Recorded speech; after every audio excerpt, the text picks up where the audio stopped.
dernière rencontre, donc je le redis, hein, ou si on ne l'avait pas précisé, mais c'est bien de vous le dire, toutes les tables rondes d'aujourd'hui ont été filmées et vous pourrez effectivement les retrouver à partir de, au plus tard fin de la semaine prochaine sur le festival Le Temps Presse, pour ceux qui veulent effectivement partager les moments que vous avez peut-être vécus aujourd'hui. Donc, la table ronde est la dernière qu'on attaque maintenant, qui effectivement nous amène à parler de la distribution. Voilà, on l'a intitulé « Peut-on être activiste et mainstream ?» Et donc j'ai le plaisir effectivement d'avoir à côté de moi donc Étienne Olagnier, qui est le directeur de Jour de Fête, Marine Boulanger, qui est la directrice de Médiamétrie, et Julia Schultz, la directrice des ventes internationales de France TV Distribution. Donc pour commencer dans un ordre de compréhension, j'ai envie de parler de la distribution pour qu'un film commence à exister. Donc là, on va effectivement attaquer plutôt par rapport au cinéma. J'aimerais beaucoup qu'on partage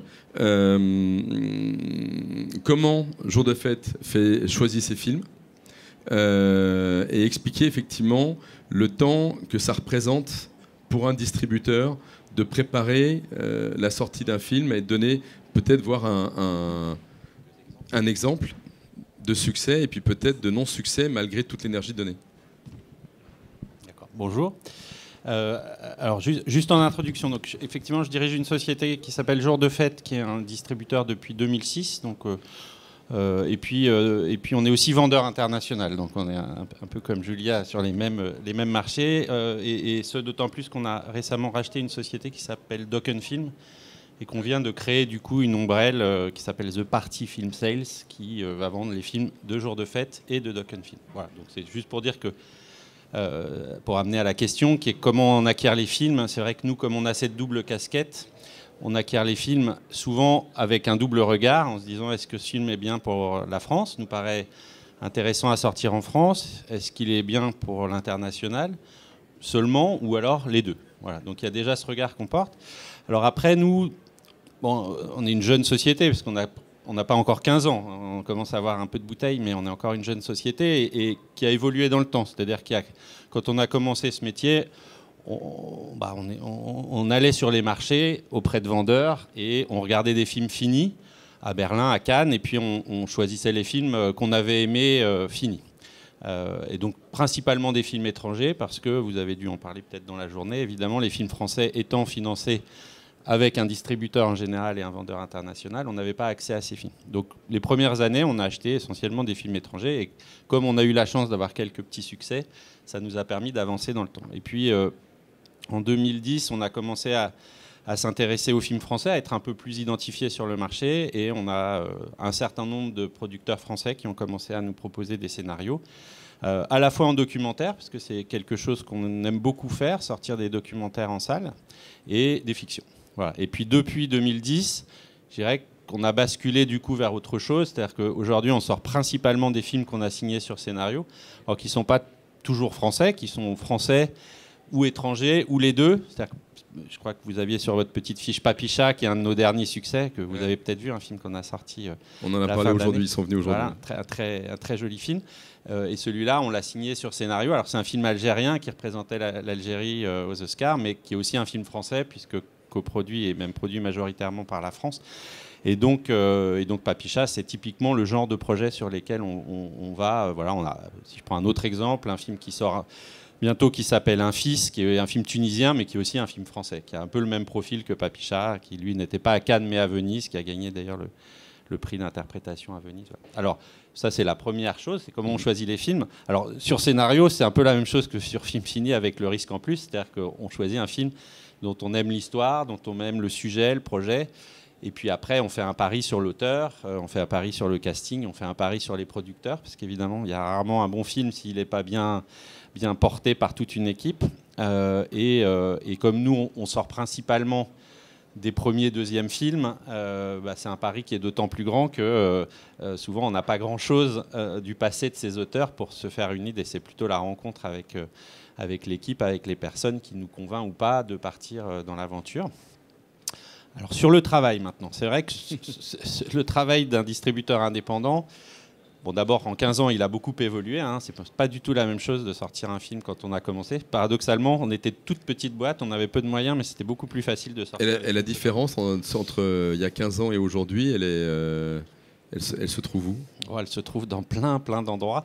Elle se trouve dans la complexité du marché, alors qui a profondément changé avec l'arrivée du numérique en 2010, avec la relation qui s'est créée avec les exploitants, la relation entre les distributeurs et les exploitants, le rapport de force qui s'est inversé assez profondément, notamment dans ce passage au numérique. Aller dans l'évolution des marchés, c'est-à-dire qu'aujourd'hui le spectateur, c'est plus le même spectateur qu'il y a 15 ans. Aujourd'hui, il a plus le cinéma comme principale attraction pour les films. Il y avait la télé, etc. Mais aujourd'hui, il y a aussi évidemment les plateformes, il y a aussi le contenu sur les téléphones, etc. Donc on lutte avec beaucoup d'acteurs et plus simplement avec entre nous distributeurs dans les salles. Alors après, beaucoup de gens disent qu'il y a une évolution du marché avec le nombre de films. Moi, je trouve que ça, c'est un vrai et un faux problème. C'est-à-dire qu'il y a une évolution, il y a un peu plus de films qu'avant, mais quand on rentre dans le détail de la nature de ces films, il y a aussi pas mal de films de patrimoine qui ressortent grâce au numérique. Voilà, donc globalement, le marché n'a pas profondément évolué de ce point de vue-là. Il y a des films, il y a beaucoup de films, mais c'est principalement dans le fléchage, dans les choix que les choses se sont complexifiées, dans la concentration très forte. Alors, bon, ça, c'est des sujets, comme je suis aussi président d'un syndicat de distributeurs, c'est des sujets qui peuvent me donner lieu à peu près 5 heures de discussion, donc je crois qu'il vaut mieux garder ça pour plus tard. Voir l'année prochaine. Mais voilà. Mais alors, sur le travail, bon, c'est vrai que, en gros, un distributeur indépendant, la différence avec un très gros distributeur, c'est principalement les moyens financiers, c'est les œuvres. C'est vrai que nous, on travaille sur des films qui, par essence, sont plus fragiles que les gros films à gros cast parce qu'ils sont moins identifiés du public. Et puis, c'est les moyens financiers, tout simplement, pour assurer le marketing. Et alors, pour compenser un peu tout ça, et notamment sur la typologie de films que moi, j'ai l'habitude de sortir, on a le temps, qui, en général, joue en notre faveur. C'est-à-dire qu'on peut investir moins, mais très longtemps. Voilà, je vais prendre quelques exemples pour vous parler. Je vais prendre un exemple. Alors, je vais prendre 2 exemples qui sont des succès, et puis je pourrais prendre des échecs après, mais qui sont intéressants parce que l'un, qui est un documentaire à une aventure folle, c'est Merci Patron, que sans doute beaucoup vous avez vu, documentaire de François Ruffin, donc qui a une aventure sur 1 an. Et quand on se projette à la fin de la sortie, qu'il a atteint ses 520 000 entrées, on peut se dire c'est génial et c'est facile et c'était évident et le film est super et voilà. Sauf qu'en fait, l'aventure de ça, c'est quand moi je reçois du producteur Édouard Moria et de François un lien Vimeo du montage en cours l'été d'avant, ça reste un ovni total, complètement barré et un pari total parce que je suis le seul à l'avoir vu et je ne l'ai pas vu encore dans une salle de 800 personnes comme ça va être le cas après, qui rigolent, qui s'enflamment, etc. Donc c'est vrai qu'il y a ce côté-là. Je suis spectateur, je le montre à mon associé, on se dit oulala, qu'est-ce que c'est que ce truc? On a très envie d'y aller. Voilà. Et après, effectivement, pour l'amener au marché qui ne l'attend pas, il faut savoir qu'au moment où on prend le film, bon, François Ruffin n'était pas député, il était journaliste à Amiens, il avait un petit canard qui avait 9000 lecteurs. Bon, il avait de l'entre-gens, du réseau, etc. Mais ce n'était pas du tout le François Ruffin de genre. Et du coup, c'est super intéressant parce qu'on commence à discuter de la manière de le sortir. On se met d'accord sur des process. D'ailleurs, assez intéressant parce que ça a été une co-distribution avec son journal, donc un truc très original, un truc d'indépendant qui voilà. Et ça a été un travail sur la longueur, c'est-à-dire qu'on a commencé en se disant, bon, personne va s'intéresser à ce film, à part le public. Donc on va d'abord aller chercher le public, puis on va le chercher là où il est en province, près de chez les Clures, etc. Puis on va remonter à Paris, quoi. Et on a pris plusieurs mois pour faire ça. C'est-à-dire qu'on a fait plus d'une centaine d'avant-premières dans des petits villages, dans des villes, etc. Où là, effectivement, le réseau de François Ruffin, de son journal, et notre travail local faisait qu'il y avait du monde dans la salle, que ça réagissait super bien, que les médias locaux se disaient « Qu'est-ce que c'est que ce truc ? Faut voir ». Et puis progressivement, ça grossit. Et du coup, quand on est arrivé à commencer à en parler aux grosses salles à Paris et aux journalistes, il y avait déjà plus de 10 000 entrées derrière nous. Donc le succès, il était déjà fait, parce qu'un documentaire, vous ouvrez le film français de la semaine dernière, il y a 114 films en France sur 800 qui font moins de 1000 entrées. Il y en a encore 80 qui font de 1000 à 2000, etc. Et il y en a 550 qui font moins de 50 000 entrées. Donc 10 000 entrées sur un doc, c'est déjà un énorme succès. Ouais.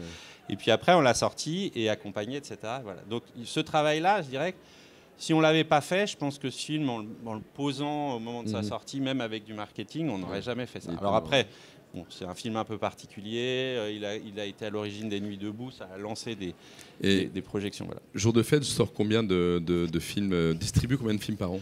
Alors, en moyenne 10. L'an dernier, 14. Donc c'est une année un peu particulière. Intéressante aussi parce qu'en un sens, c'est un peu le reflet du marché. Ça revient à ce qu'on disait tout à l'heure. Moi, je dis que c'est ma meilleure année parce qu'on a fait 800 000 entrées, ce qui est une très belle année pour un distributeur indépendant. Mais on a fait plus de 650 000 sur 3 films. On a fait La chute de l'Empire américain, le Denis Arcand qui avait fait les invasions barbares, qui fait 200 000 entrées. Le nouveau film de Ruffin, Je veux du soleil, et Gilles Perret, qui fait 200 000 entrées. Et Papicha, qui fait 260 000. Et ça fait notre année. Et on fait 11 films qui ont un mal fou à exister, qu'on a bossé, qu'on a beaucoup bossé, qu'on a bossé de la même manière. Et sur les 11, il y en a 8 qui font moins de 5000 entrées. Donc ils ne trouvent pas du tout de marché, qui ne trouvent plus leur marché. Voilà. Donc c'est vrai qu'on est dans une équation qui est assez complexe. Nous, qu'on résout en sortant quand même un certain nombre de films et en essayant, dans le tas, d'en avoir un certain nombre, alors qui fonctionnent en France et si possible qui fonctionnent à l'international, ce qui est le cas de Papicha, par exemple, qu'on a acquis pour les 2 mandats, qui a d'abord été un petit carton, à notre échelle internationale, à Cannes. Ouais. Et puis, ça a aussi permis de lui créer une notoriété dans les médias, etc., pour permettre une belle sortie française. D'accord.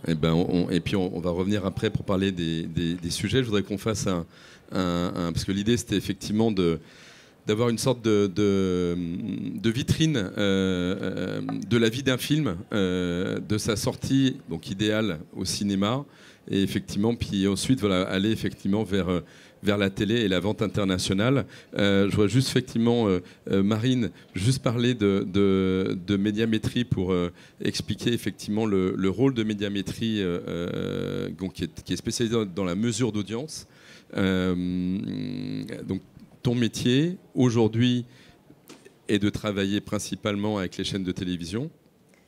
Alors, mon métier à moi, en fait, au cinéma, c'est vraiment de comprendre les comportements des spectateurs, de compter le nombre de spectateurs en France, de les identifier et de comprendre les comportements et comment est-ce qu'ils peuvent être en train de changer, d'évoluer dans un contexte qui est quand même en ce moment un peu bouleversé par l'arrivée du numérique de manière globale et plus particulièrement ces 5 dernières années.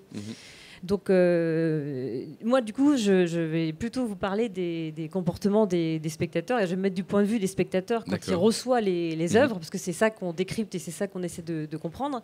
Et en fait, sur les documentaires, ce genre-là très particulièrement, il y a 3 grands... il y a une réalité qui est assez contrastée pour les spectateurs et on va dire qu'il y a 3 manières d'aborder ces films-là. Il y a une perception d'abord qui est de voir un film qui est plutôt dans une logique d'émerveillement, on montre ce qui est beau, voilà, donc on est sur quelque chose de plutôt positif. Après, il y a des partis pris qui sont davantage pour les spectateurs de films extrêmement engagés, avec de la recherche d'informations et on tire la bobine jusqu'au bout et on va aller chercher toutes les répercussions qu'il peut y avoir sur une thématique et on va les fouiller et apporter énormément de décryptage. Et puis il y a un 3e angle pour ces films-là, c'est du point de vue des spectateurs, c'est des films où on montre la réalité, on montre à quel point elle est en train de se faire bouleverser, elle est en train de changer, et on apporte des solutions. Et forcément, en fonction de ces 3 perceptions des publics, il va y avoir des narrations, des partis pris esthétiques, des modes de communication, pour parler de ces films-là, qui vont être aussi très inhérents à ce qu'on a décidé au départ de la manière dont on allait aborder les sujets. Et la réponse des spectateurs, elle va être aussi de cette manière extrêmement différente. Et par exemple, pour les documentaires au cinéma, le cinéma, c'est un cinéma qui reste très jeune. On a tendance à l'oublier, mais c'est un média qui est très jeune. Il a 39 ans en moyenne. C'est un média plus jeune que le média, la télévision ou la radio, où ils sont à 47 ans. Et ben le cinéma, le genre documentaire, c'est un média, c'est un genre qui est plutôt porté par les femmes, par les seniors et par un public très habitué. Okay. Voilà, donc on est déjà sur quelque chose d'un peu...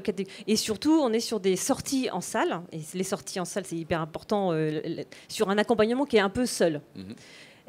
En revanche, à l'intérieur de ces documentaires en général, il y a les documentaires qui vont créer de l'émerveillement, et c'est un peu ce que j'évoquais au début, et je pense plutôt aux films nature, donc Demain, Grizzly, les Disney Nature, qui sont dans cette logique-là de montrer ce qui est beau, d'apporter énormément d'émerveillement. Et ben, ces films-là, eux, ils ont vraiment une résonance très particulière dans le public. Ce sont des films qui vont être extrêmement familiaux, plutôt sur des occasionnels du cinéma, donc des gens qui font assez peu de sorties finalement dans l'année, mais qui vont aller en faire pour aller voir un film événement comme de ce type-là, et avec un bouche à oreille et avec des notes de satisfaction qui sont hallucinantes. C'est-à-dire que ce sont les documentaires en général et les documentaires sur la nature, ce sont les films qui enregistrent le plus de notes de satisfaction importantes.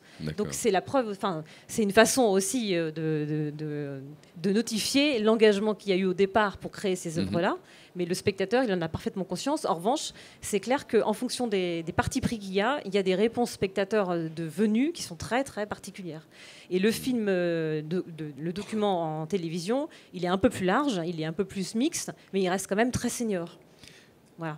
La télé, elle a 47 ans, ouais. Le documentaire en moyenne à la télé, il a 52 ans, et le documentaire nature à la télé, il a 58 ans. Ouais. Et sur les résultats au cinéma, parce que 2019 était une bonne année. C'était une excellente année. Ouais. C'était une excellente année. Ouais. On a, je crois que c'est plus de 213 millions de personnes qui sont allées au cinéma. Alors, 213 millions d'entrées. Oui, oui, 213 millions d'entrées. Ça veut dire que derrière, il n'y a pas forcément... Une personne fait plusieurs entrées différentes. Donc, ouais. D'accord. Ah oui, en plus. Ouais. Ouais. Est-ce qu'on a une notion de cette répartition? Est-ce qu'il y a effectivement une répartition équilibrée, ou est-ce qu'il y a un déséquilibre sur ces 213 millions? Alors là, sur les 213, moi, j'ai pas encore fini toutes mes études, donc je peux pas préciser. Et alors 2018, non 2018, voilà, je peux parler de 2018. Grosso modo, on a en France... Parce que c'était 200 millions voilà, à peu près. En France, on a 66% des gens qui vont au cinéma. Okay. On a un tiers des Français qui ne va jamais au cinéma. Et on sait très clairement pourquoi ils ne vont pas au cinéma. Et ça, c'est un plafond de verre, ça ne bouge plus. C'est-à-dire que ça fait maintenant 5-6 ans qu'on n'arrive pas à faire venir davantage de gens au cinéma. Il y a plein de raisons. Hein. Il y a des gens qui détestent le cinéma. Il y a des gens qui ont changé, qui se sont déplacés, donc qui ne peuvent pas aller au cinéma, qui ne peuvent plus. Il y a le maillage qui est quand même très fort de cinéma, mais il y a quand même des régions en France où on n'a pas accès à des salles de cinéma, même s'il y a des initiatives. Voilà. Et puis, il y a des gens... beaucoup qui ne sont pas informés des films qui vont arriver au cinéma. Et donc ils ne vont pas au cinéma parce qu'ils ne savaient pas qu'il y avait des films qui pouvaient leur plaire au cinéma.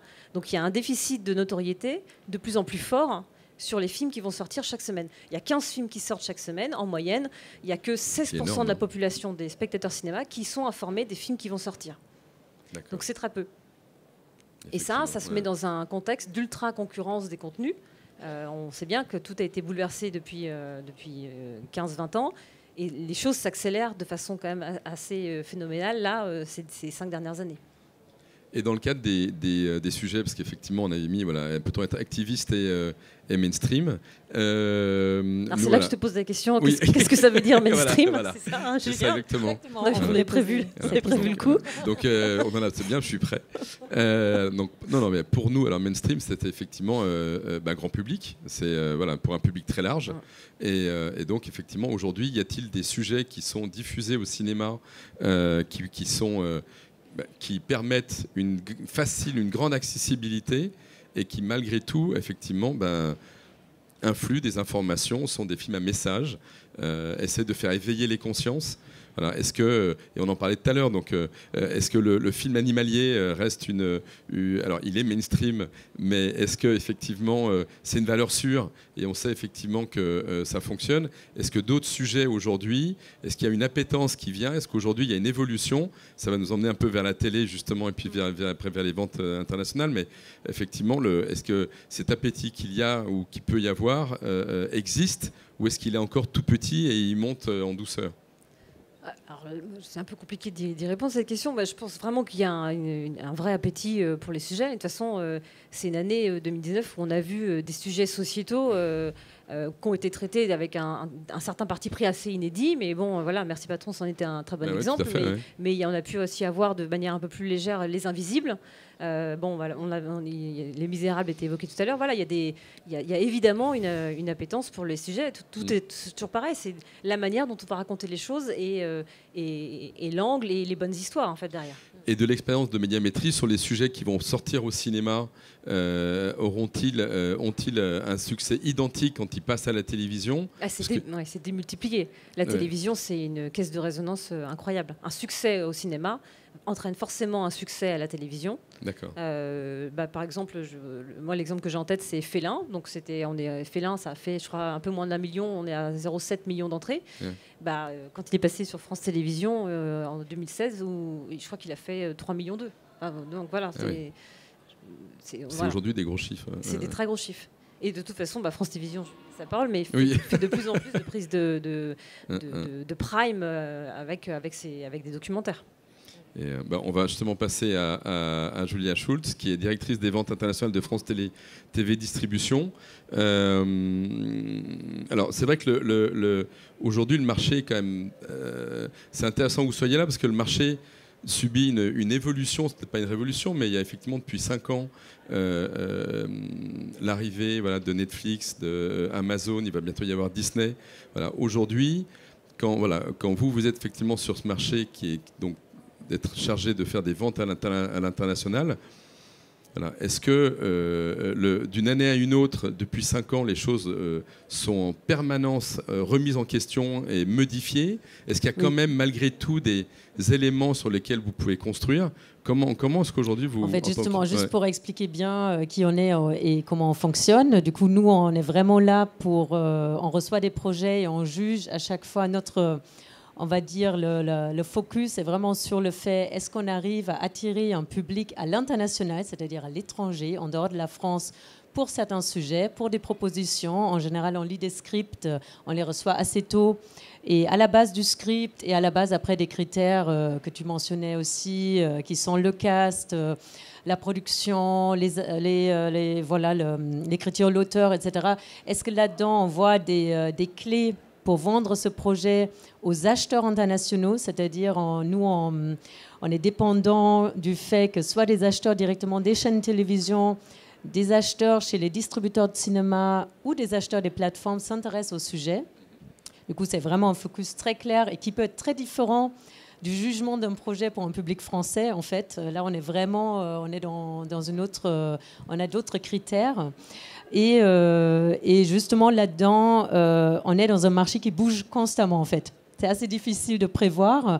Quand on reçoit un script, on sait que le film va être fini peut-être 2 ans après. Et pendant ce temps, il peut se passer déjà un certain nombre de choses. Les plateformes, ils peuvent avoir fait déjà un certain nombre d'annonces. Ils s'intéressent aux documentaires, ils ne s'intéressent plus, qu'est-ce qu'ils veulent, etc. C'est vraiment... c'est assez... et en plus, ces changements, ils s'accélèrent. Du coup, voilà, on est dans une accélération des changements.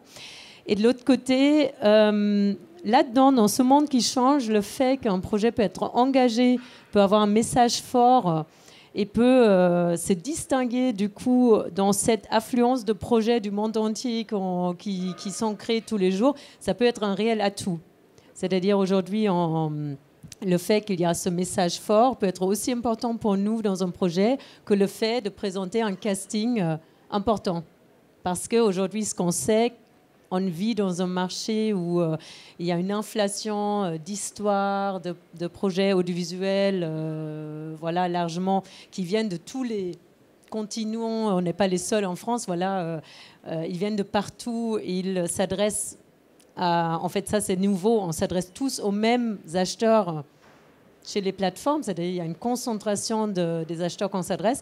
Et le fait d'avoir vraiment un sujet particulier qui peut...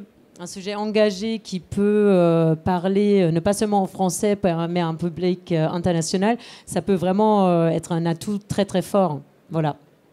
Et au niveau parce qu'on avait abordé un tout petit peu le sujet tout à l'heure, au niveau des formats, est-ce qu'aujourd'hui, 26, 52, 90 minutes, est-ce que par rapport à ces modèles restent des outils qui sont les standards. Est-ce que la SVOD... En fait, pour les ventes vers les télévisions ou les plateformes, ça devient de moins en moins un critère, en fait. Là, aujourd'hui, on a commencé, par exemple, bien sûr, avant, on avait les formats vraiment très classiques de télévision qui étaient pour la France 52 minutes à cause du format. C'est un format amené par la publicité, de l'heure de télévision, mais qui sont de moins en moins impactants parce qu'on travaille de plus en plus avec les plateformes qui sont beaucoup plus flexibles. Et nous-mêmes, en France, nous, on a commencé, par exemple, à prendre le pari à distribuer dans le monde des programmes qui sont produits comme des originaux pour Slash, pour la plateforme numérique de France Télévisions. Et là, déjà, on voit que les formats évoluent à une rapidité. Là où hier, on croyait que l'usage du numérique est forcément un usage court, aujourd'hui, on produit des séries de format d'1 heure pour le numérique.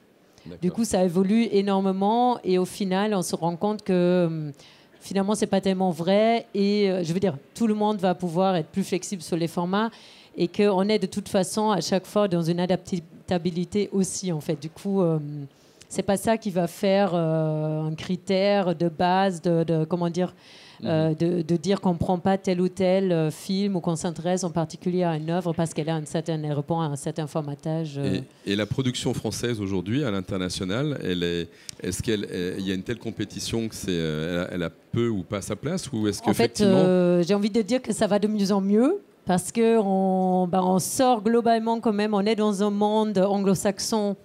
Quand on essaie de défendre des films, des programmes de télé, etc., dans le monde entier, on est globalement dans un monde où l'anglais prévaut largement toujours aujourd'hui.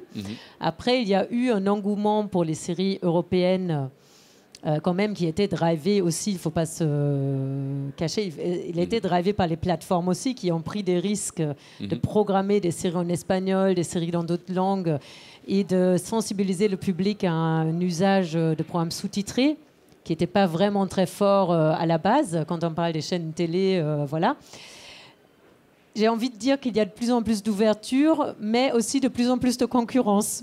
Qui dit ouverture veut dire que le marché s'ouvre aux séries françaises, mais aussi aux Scandinaves, aux Allemands, aux Espagnols. Voilà. Du coup, ça ne rend pas forcément notre travail plus facile. Plus simple, ouais. Et il faut être de plus en plus, il faut pouvoir se démarquer de plus en plus. Et là, les histoires restent, les histoires fortes restent pour nous le sujet, je veux dire, la manière la plus évidente de pouvoir se démarquer de tous les autres. Voilà. Et le fait qu'il y ait de plus en plus de diffuseurs digitaux et autres, et qu'il y ait de plus en plus de production, est-ce que ça vient modifier la valeur marchande des films ? Oui, en fait, on va dire qu'on est pour nous, on est plutôt dans une fluctuation un peu constante. Ce que je vois... Voilà, il y a toujours des mouvements et un peu des contre-mouvements. On a eu, par exemple, en France, ce qui s'est passé il y a quelques années. Il y a eu un tel engouement pour les séries de fiction fortes et pour le fait qu'on pourrait placer des séries de fiction françaises dans des plateformes qui les distribuent dans le monde entier. C'était quand même assez nouveau et une vraie vague de succès. Du coup, il y a eu vraiment une inflation des prix que les distributeurs payaient aussi pour ces séries. Là, aujourd'hui, j'ai envie de dire, on est devenu de nouveau à la raison et voilà tout ça est aujourd'hui un peu rationalisé pour les séries. Mais il peut y avoir des cas comme ça d'engouement qui crée que la valeur d'un coup monte énormément pour ces programmes. Après, comme les places sur les plateformes sont quand même limitées, il y a aussi après un contre-mouvement qui fait que les distributeurs reviennent à la raison et que tout ça suit un peu plus la rationalité d'un marché. Voilà. Mais aujourd'hui, j'ai encore entendu que, par exemple, quand on entend parfois des chiffres que les plateformes mettent, même dans des documentaires sur des marchés, telles les annonces qui ont été faites encore très récemment là sur Apple et d'autres plateformes, les montants qu'ils mettent sur des documentaires, voilà. À chaque fois, il y a des effets d'annonce comme ça qui créent bien sûr un espoir et qui créent de la valeur aussi. Du coup, on est dans des marchés quand même assez qui ne sont pas forcément les plus rationnels. Voilà. ajouter un petit mot sur le côté plus cinéma de ce que vous venez de dire, parce que c'est la même chose en fait sur le cinéma, je dirais à la fois, doublement, à la fois sur les plateformes, parce qu'effectivement, comme les plateformes, c'est encore un marché très jeune, dans la valeur donnée par les plateformes à des contenus, il y a la valeur d'audience, mais il y a aussi surtout la valeur marketing. Donc quand Netflix investit dans Roma, ou quand Netflix achète très très très cher J'ai perdu mon corps ou Atlantique, c'est pas pour faire de l'audience forcément avec ces films, mais pour être estampillé Festival de Cannes, film de qualité et potentiellement Oscar, quoi. Donc il y a tout ça. Donc c'est vrai que c'est un peu dur pour nous acheteurs, parce qu'on se retrouve face à des acteurs qui peuvent être fous dans leurs offres, et nous évidemment qui connaissons peut-être mieux la réalité de ces entrées-là, on peut pas surenchérir, et c'est parfois dur en tant que vendeur, parce qu'on se retrouve là aussi à proposer des films qui sont peut-être dans l'absolu plus commerciaux, mais sur lesquels nos acheteurs, distributeurs salles ne peuvent pas monter comme une plateforme. Voilà. Donc parfois il y a des choix un peu complexes. Et en tant que distributeur, quelles sont tes armes face à ça ? Quel est le bon outil pour un petit peu non, face à ça, on n'a pas d'armes. Après, on peut faire des choix. Par exemple, moi, c'est réglé. Il y a quelques années... Non, mais là, on parle de... Pour ceux qui ne connaissent pas les chiffres. Bien sûr. Des films comme J'ai perdu mon corps, c'est plusieurs millions d'euros. Enfin, c'est beaucoup, beaucoup, beaucoup d'argent. Alors que dans chaque pays, c'est un film qui va, quand c'est un carton, faire 150 000 entrées ou 100 ou 200 000 en France, mais beaucoup moins ailleurs. Donc il n'y a pas d'équation économique face à ça. Après, il y a des choix. Alors c'est vrai que nous, on a eu un film à vendre en tant que vendeur il y a 2-3 ans. On avait eu une offre de Netflix avant Cannes. Et on a choisi, un peu follement, parce que les sommes proposées étaient très fortes, de plutôt se dire, on a commencé à le vendre à des distributeurs salles, on va continuer comme ça. Et puis, c'était une période aussi où Cannes était très, très tranché par rapport à ça. Donc ça aurait été très compliqué à justifier vis-à-vis de Cannes. Donc c'est la seule manière de résister éventuellement, c'est de dire, non, on préfère sortir autrement. Après, c'est sûr que les occasions sont tellement rares de gagner vraiment de l'argent avec un film que c'est assez difficile de résister dans certains cas. Je vais prendre d'autres exemples. Il y a les plateformes, puis il y a aussi les territoires émergents. C'est vrai que par exemple, la Chine, il y a 2-3 ans, d'un seul coup, semblait s'ouvrir vraiment au monde. En tout cas, il y a d'un seul coup eu sur les marchés. Donc nous, en tant que vendeurs, on trouvait ça dingue. On voyait arriver parfois sur un marché 20 sociétés chinoises s'intéressant à tous nos films et faisant des propositions. Donc d'un seul coup, il y a une espèce de surenchère d'offres, pareil, totalement déraisonnable. On avait du mal, parce que c'est quand même très, très opaque. Il y a plein de sociétés qu'on ne connaissait pas. Donc à faire un choix, voilà. Donc on faisait des ventes. Et en fait, on a appris avec le temps que plein d'acteurs s'étaient constitués des catalogues importants, avec l'espoir qu'il y ait d'un seul coup une fin de la censure et une possibilité de diffuser. Alors, diffuser à la fois dans la salle, parce que ça peut rapporter énormément, il y a énormément de salles, et puis sur tous les autres canaux de distribution qui sont évidemment beaucoup plus grands que les nôtres. C'est-à-dire que là où on peut faire 100 000 entrées en France, on peut faire 10 millions d'entrées en Chine, quoi. Enfin, donc les quelques films qui ont réussi à passer, comme Capharnaüm par exemple. Capharnaüm, je crois que c'est 50 millions d'entrées. Enfin, c'est dingue. Enfin, mais on est un peu comme avec les plateformes, c'est 3 films dans l'année qui vont avoir, pour telle ou telle raison, ce passage-là, ça fait un peu rêver, c'est comme gagner au loto, et puis ceux-là vont réussir à s'implanter sur un marché. Et après, ce qui était vrai il y a 3 ans sur la Chine, d'un seul coup c'est fermé, il n'y a plus personne. Parce qu'il suffit que politiquement la censure se renforce, etc., pour qu'à nouveau il n'y ait plus vraiment de marché et qu'on ait à attendre que ça s'ouvre à nouveau, quoi, voilà. Est-ce qu'il y a quels sont les sujets aujourd'hui, donc on va prendre le jour de fête, mais quels sont les sujets aujourd'hui qui marchent au cinéma ou sur lesquels il y a effectivement le plus d'espoir? Est-ce que c'est, on parle de fiction, documentaire? Alors, vous prenez 100 grammes de farine, 200 grammes de chocolat, vous touillez bien. Non, c'est évidemment difficile de répondre complètement, parce que si on avait les recettes, on ferait que des succès. On avance tous avec des... Non, ce qui est sûr, c'est que les envies des auteurs, nous on s'en rend compte un peu sur les marchés, correspondent pas toujours aux attentes du public. Ça, c'est sûr. Il y a beaucoup de films qui sont le reflet du monde aujourd'hui, dans le cinéma d'auteur, qui sont donc très durs, très noirs, etc.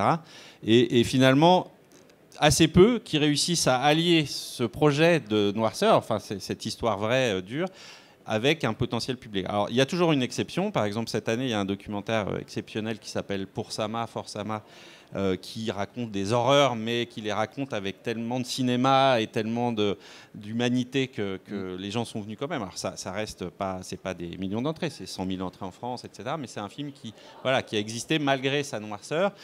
Et en un sens, Les Misérables n'est pas non plus sur le papier un film populaire, mais c'est par le ton qu'il emploie, par la force de la mise en scène, par la radicalité de certains choix artistiques, par la puissance de la mise en scène que le film devient populaire. Alors après, c'est vrai que nous, par exemple, en tant que Jour de Fête, on aime beaucoup travailler pour les documentaires sur des sujets assez engagés, alors que ça soit d'une certaine manière politiquement, mais aussi des sujets de société, etc. Et souvent, ça déteint aussi sur les choix de fiction. C'est-à-dire que quand on prend Papicha, oui, ça nous intéresse de parler de la condition des femmes dans les années 90, mais aujourd'hui, dans les pays comme l'Algérie, et évidemment qui sont aussi le reflet de plein d'autres choses. Donc on a beaucoup de films comme ça. Si je prends en documentaire un film comme Libre sur les migrants accueillis par Cédric Héroux, c'est un choix personnel. Mais quand on sort des abeilles et des hommes, ce qui est plutôt dans l'écologie et la nature, c'est aussi un choix. Voilà. Donc nous, notre ligne, c'est quand même d'avoir des films qui, en général, ont quelque chose d'un message. Voilà. Après, on fait quelques exceptions. On a sorti ce mercredi un film qui s'appelle La dernière vie de Simon, qui est juste un coup de cœur sur Film Fini de l'équipe, qui est un film un peu fantastique, un peu Spielbergien. Donc on a quelques exceptions. Mais en général, c'est quand même plutôt le message porté par le film qui nous intéresse. Non, et pour nous, c'est vrai que dans la lecture internationale des opportunités aussi autour de notre projet, c'est vrai que nous, on remarque de plus en plus qu'à l'international, on arrive aussi de défendre une proposition d'un programme français quand c'est vraiment quelque chose d'unique, en fait, quand il s'agit et le message fort ou le traitement fort engagé autour d'un thème.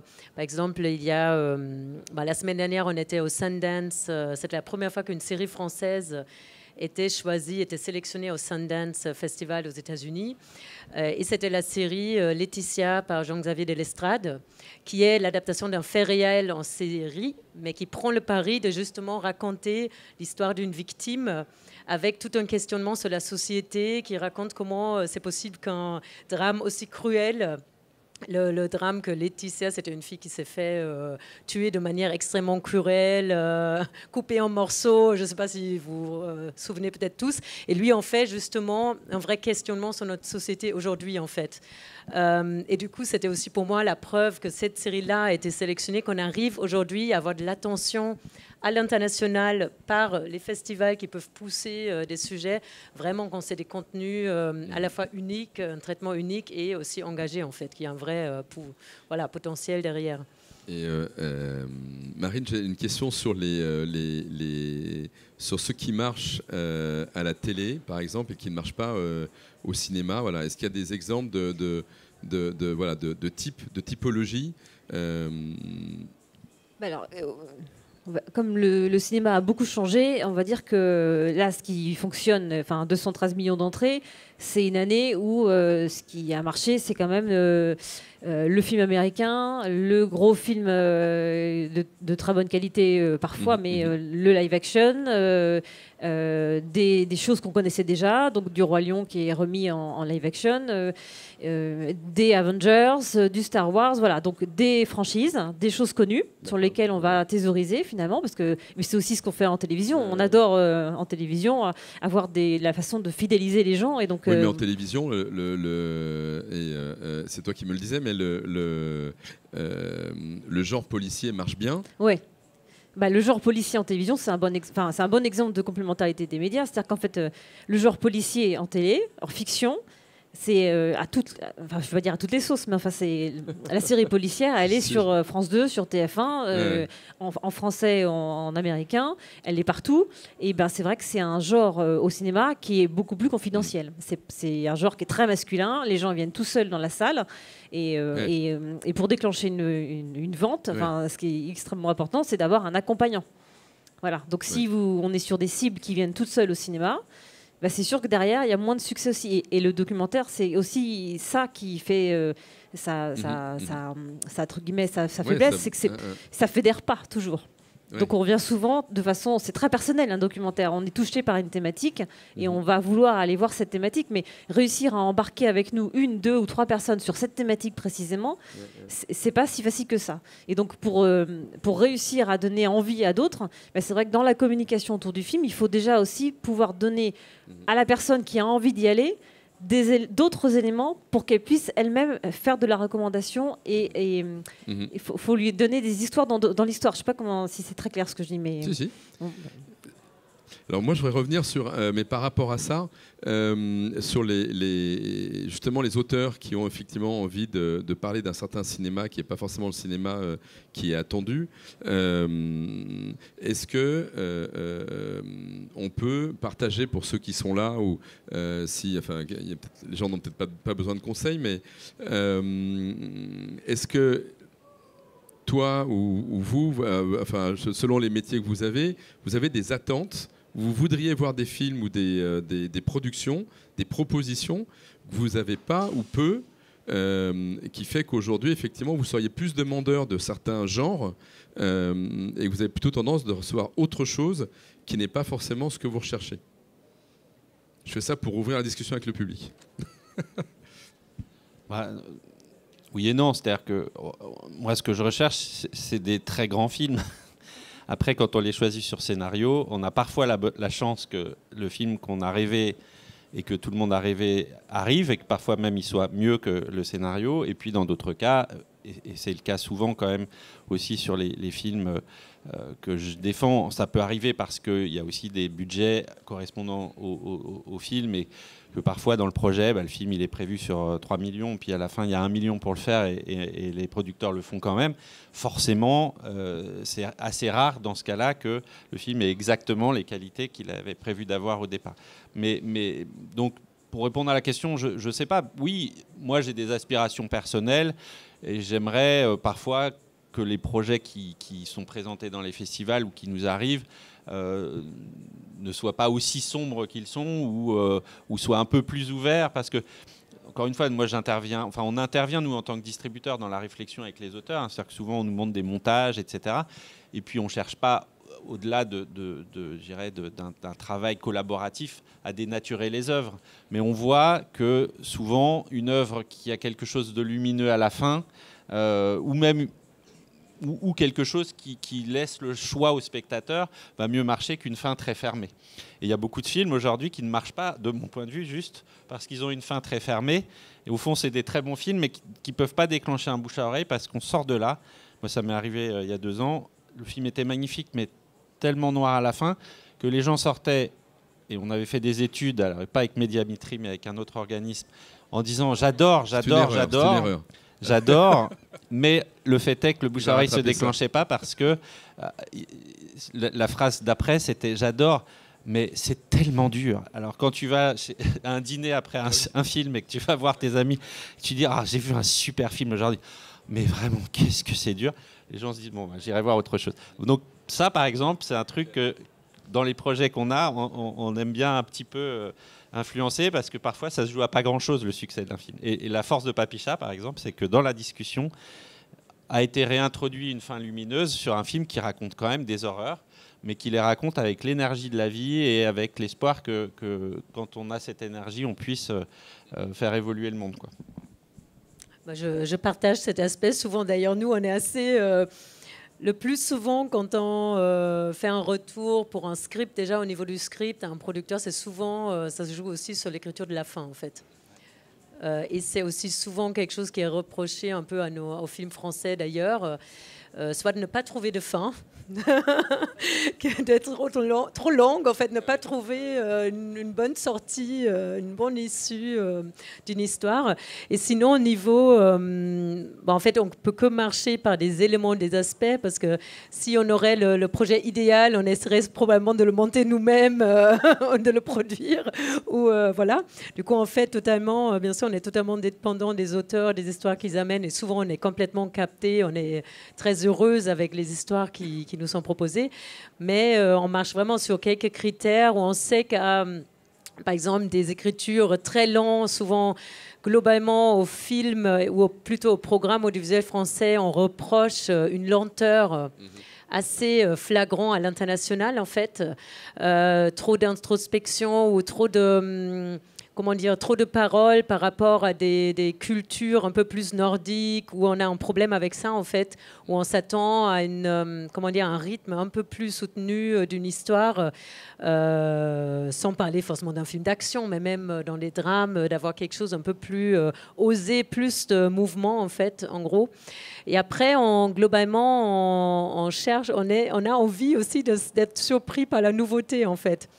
On lit avec mes collègues, justement mon collègue Christelle qui est dans la salle, qui gère chez nous les acquisitions, il lit énormément de choses.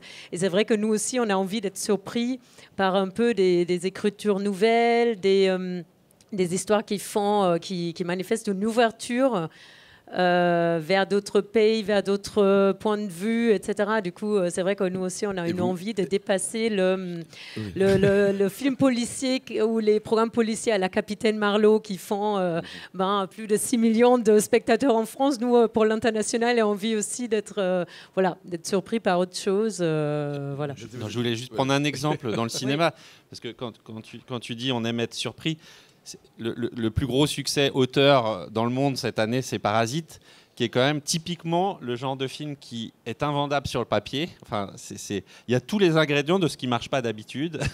Et là, parce que c'est très original dans la forme, qu'il y a une audace formelle incroyable, qu'il y a une écriture nouvelle, etc., ça devient le plus gros succès. Donc c'est pour ça que c'est très dur, au fond, de donner des critères. C'est que si on avait à créer des cases sur ce film-là, personne ne le prendrait. L'idée, c'est pas de définir la norme, c'était juste effectivement d'ouvrir un peu la discussion peut-être en inspirant ou en donnant des idées. Est-ce que quelqu'un veut poser une question? Micro. On peut y aller jusque-là.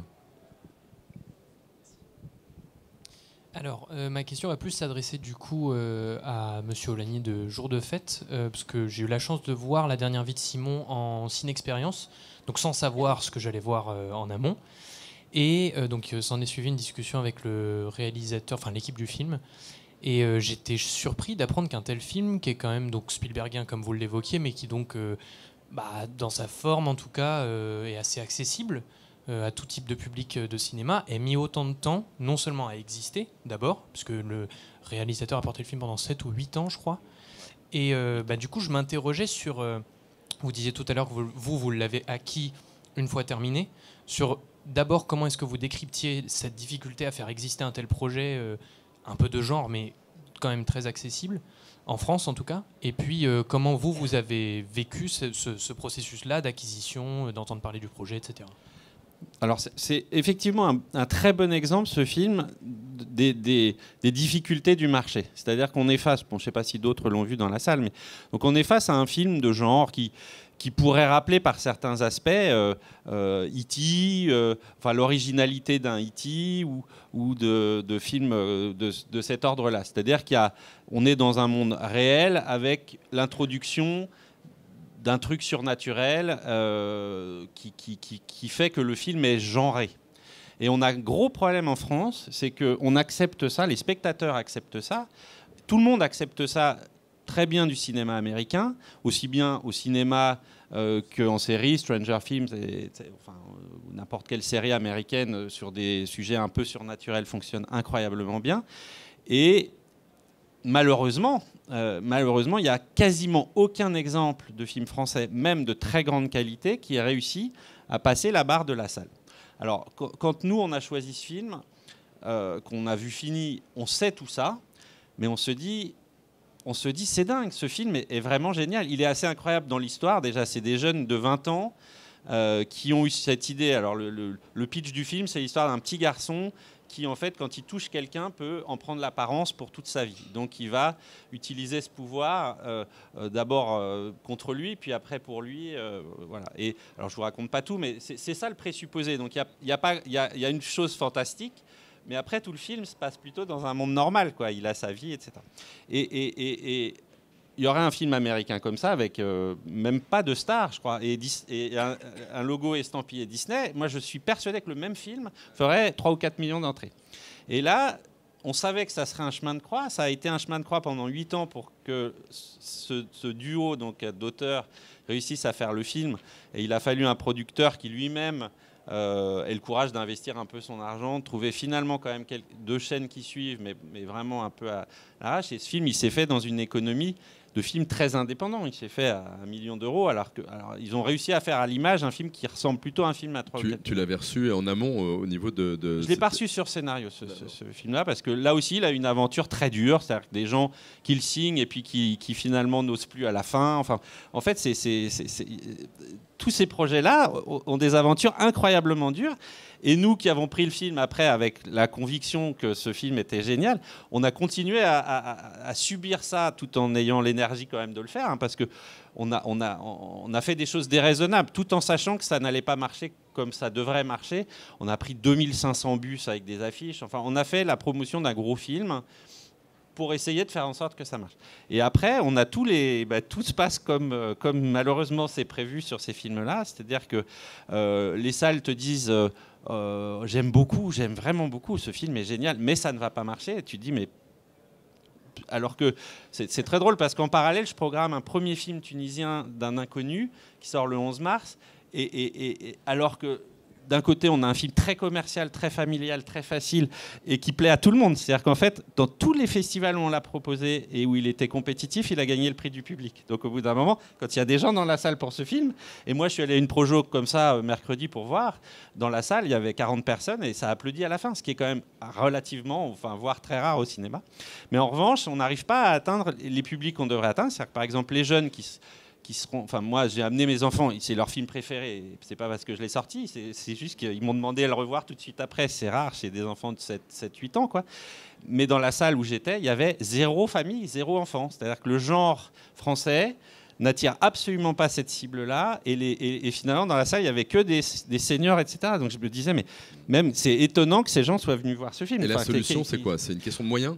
Non, je pense pas. Non, c'est pas une question de moyens. C'est une question de culture, d'éducation et d'audace. C'est-à-dire que je pense qu'il faudrait que beaucoup d'acteurs progressivement, du marché, télé, etc., aient l'audace de programmer ces choses-là en montrant que c'est vachement bien et que progressivement le public s'habitue à l'idée qu'un film français de genre peut être vachement bien.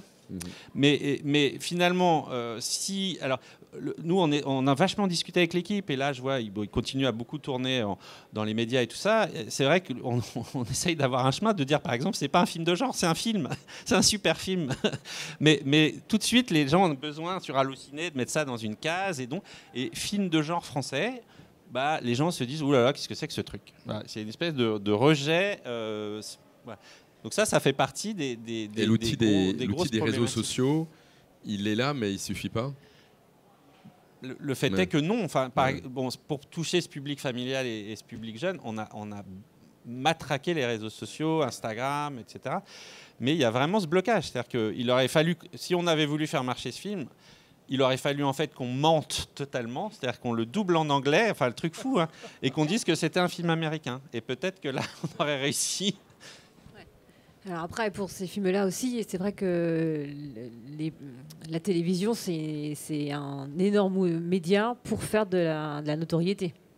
Et c'est vrai que du coup, c'est typiquement le genre de média qui vous manque aussi, sûrement, sur ces films, ces petits films. C'est très compliqué. Ouais, là c'est même pas ça, parce qu'en fait on a eu les JT. En fait, c'est un coup de cœur de tout le monde.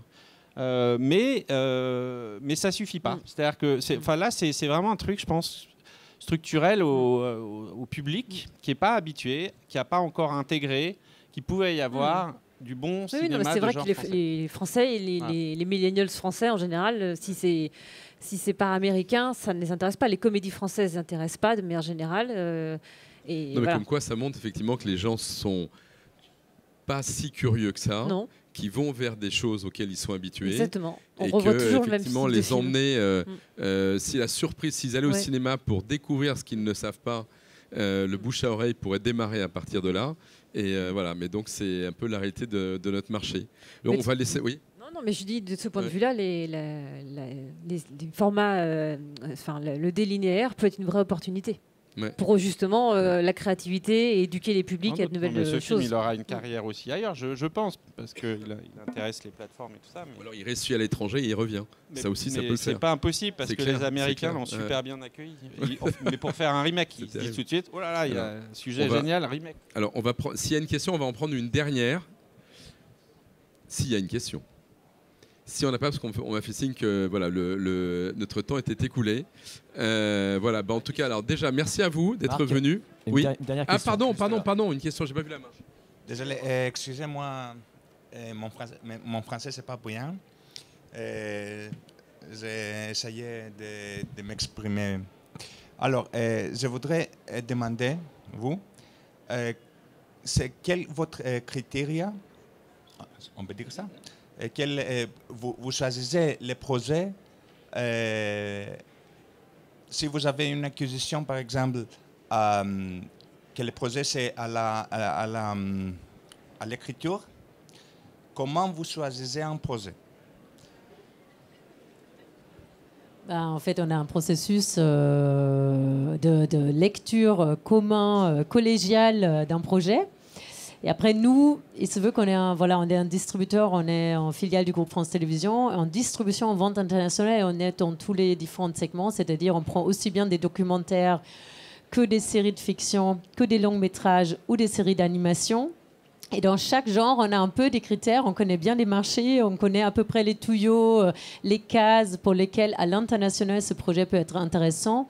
Et on choisit les projets dans un premier lecteur selon les critères de lecture de ces cases en fait. C'est-à-dire quand on a une fiction, ça va être...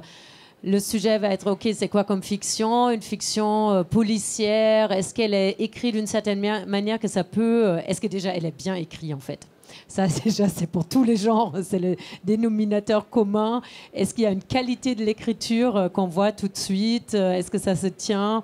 Est-ce que l'histoire est intéressante? Est-ce qu'elle va jusqu'au bout? Est-ce que les personnages sont bien développés, etc. Ça, c'est la qualité de l'écriture. Et après, c'est des critères que nous, on regarde en tant que vendeur international. Est-ce que cette série peut attirer un public à l'international? Est-ce que le projet a un cast qui est identifié à l'international? Ce qui est très peu souvent le cas pour les productions françaises. Est-ce que, après, c'est les documentaires, ça se joue surtout sur les thèmes. Est-ce que c'est un thème qui aborde qui peut sensibiliser un public à l'étranger? Ou est-ce qu'on parle de la politique française que les étrangers ne veulent pas comprendre? Du coup, il y a un tas de critères différents qui dépendent des genres. Et après, c'est le projet en soi, il faut qu'il tienne, l'ambition du projet. Du coup, c'est très... c'est compliqué de donner une généralité comme ça. Mais c'est un process de lecture et collégial. De lecture, en fait. Il y a une écriture vraiment sur le projet. Il y a une lecture de l'écriture en elle-même. Est-ce qu'elle est bien ficelée? Et après, il y a une qui vient de l'équipe de mes vendeurs et moi-même. Après, on applique des critères qu'on sait, tout ce qu'on a appris jusqu'à maintenant, et ça change constamment, mais tout ce qu'on a appris jusqu'à maintenant sur les marchés internationaux et sur le succès qu'il peut y avoir des programmes français. En l'occurrence, nous, on a 99% des programmes produits en France. Qu'est-ce qu'ils peuvent avoir comme répercussion, comme succès dans les autres marchés? Voilà. Et toi, Étienne, en 2 mots? Parce qu'on me fait des signes, il faut y aller. Non, mais je crois qu'on a dit l'essentiel. Non, moi c'est un peu pareil. Nous, on est 4 lecteurs et donc on lit les projets, on a des systèmes un peu... Enfin, on ne peut pas tout lire, on reçoit 800 films par an à peu près sur scénario. Donc à 4, on en choisit déjà sur des sujets, sur des relations avec des producteurs, etc. Et puis après c'est les mêmes qualités ou d'autres, enfin en tout cas celles que nous on voit dans les scénarios, dans les histoires, dans la fin effectivement souvent, et puis dans la relation après qu'on crée avec les producteurs et les équipes, parce qu'il y a beaucoup de ça quand même dans le choix final pour nous. Très bien. Donc merci à vous de terminer avec nous cette première édition de Cinema for Change. Et pour ceux qui seront là, on vous donne rendez-vous l'année prochaine, bien évidemment. Voilà.